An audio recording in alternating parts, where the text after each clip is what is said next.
I think the US style of fighting terrorism in the world has brought about more tension than security because their kind of approach has been vengeance, which then creates more animosity from the terrorist cells and even from the terrorist sympathizers. An example of Afghanistan occupation for 20 years. It has just brought grief to America themselves. It has costed trillions of dollars. I think the US is basically selfish. I mean, because they just look at themselves. They're not looking at the wider picture.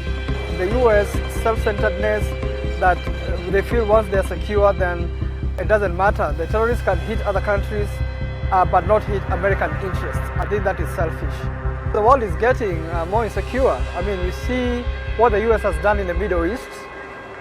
Even as Israel continues to be high-handed with its neighbors, the US is backing it up.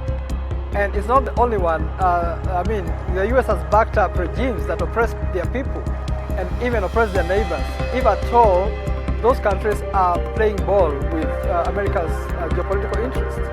So I think America needs to be more retrospective and admit that their policies have played a great role in creating an unjust society. I think we need international roundtable conferences. I think they should come with them to a table where they can be discussed, where all the people concerned can canvass the issues that are bringing all these conflicts. So I think dialogue is the only way out.